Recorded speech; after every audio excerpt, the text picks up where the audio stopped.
How many people do I have to kill before I get my name in the paper or get some national attention? The letter received was not the first one.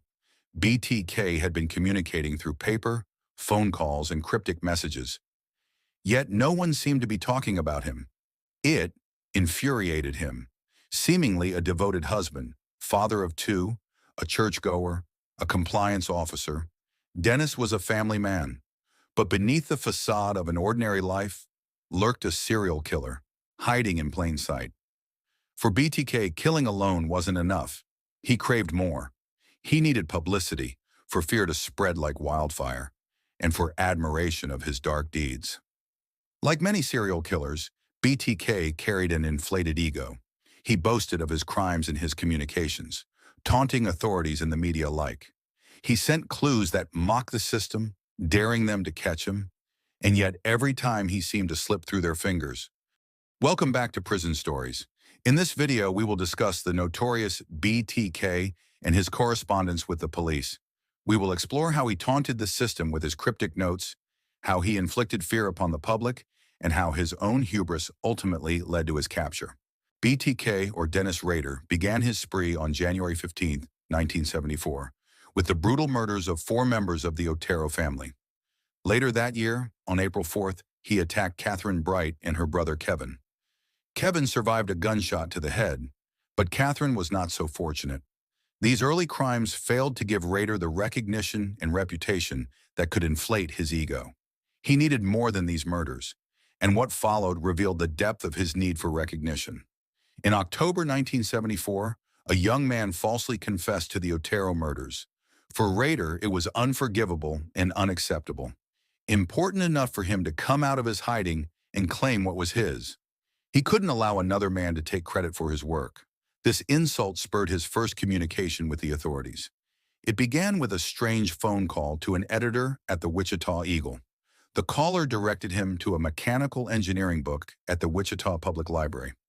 Inside the book, police discovered a chilling letter.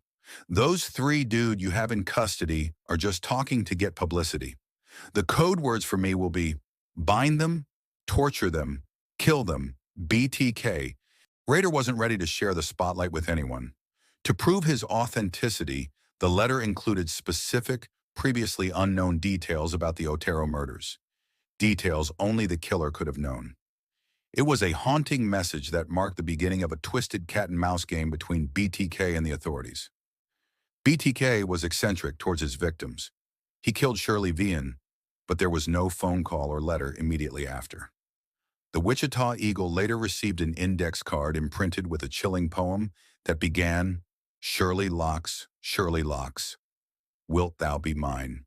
However, the editor failed to connect it with an actual homicide, dismissing it as a Valentine's ad. On December 8, 1977, after binding and strangling 25-year-old Nancy Fox, Rader made another boldest move. He walked to a payphone and bluntly informed a 911 dispatcher, "You will find a homicide at 843 South Pershing." Despite this brazen confession, police and media still failed to connect the dots, failing to recognize the patterns linking Shirley Vian, Nancy Fox, and BTK's earlier victims. For Rader, this was more than just a disappointment. It was an insult. Killing wasn't enough. He craved recognition, fame, and the power to instill fear in the hearts and minds of the public. In frustration, he decided to be direct and sent a desperate message to Wichita-based KAKE-TV. "How many people do I have to kill before I get my name in the paper or some national attention?" he wrote. This prompted serious action and delivered desired results for BTK. For the first time, Wichita Police Chief Richard Lemunyon held a news conference to reveal the presence of the BTK Strangler in the area, warning his people. On August 14, 1979, police authorities broadcast BTK's phone call, hoping someone would recognize his audio. Terror swept through Wichita, and BTK finally had what he wanted: fear planted firmly in the minds of the public. Speculations and publicity swirled, fueling his ego. Tips poured in, but no substantial evidence emerged. No clue helped police close in on BTK. The hunt continued.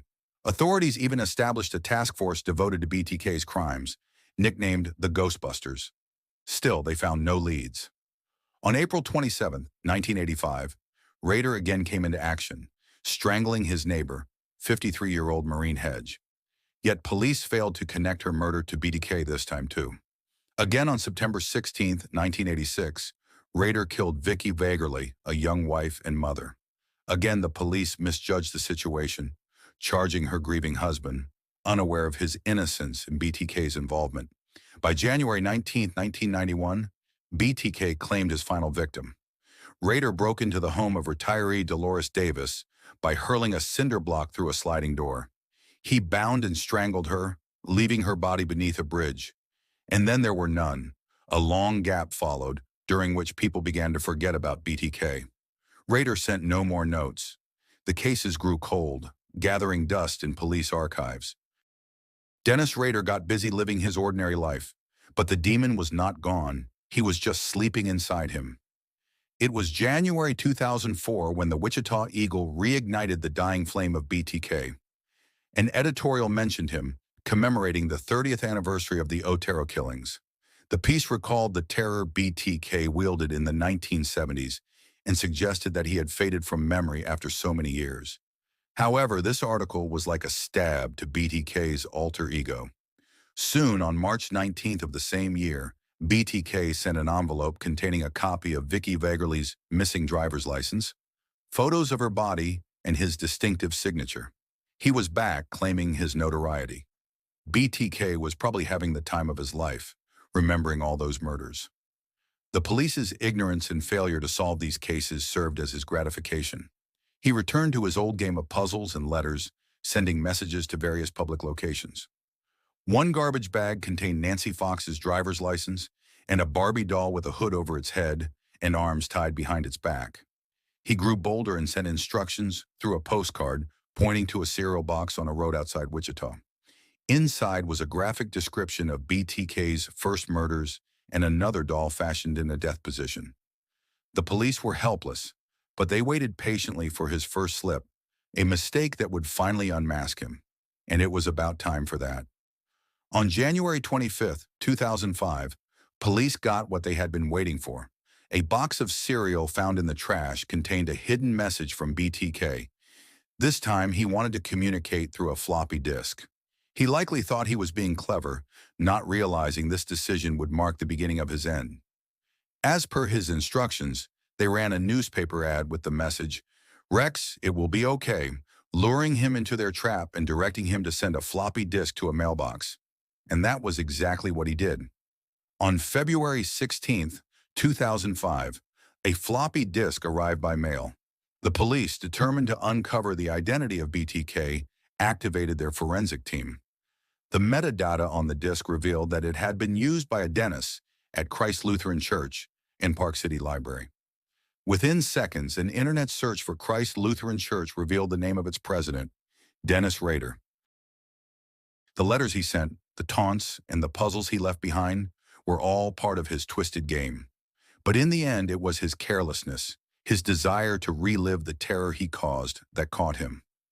BTK was no longer a mystery, but a laughingstock. The terror of 3 decades was broken with just a floppy disk. Thank you for watching Prison Stories. Tell us in comment what led BTK to send a floppy disk to police. We will see you in the next episode with another intriguing story.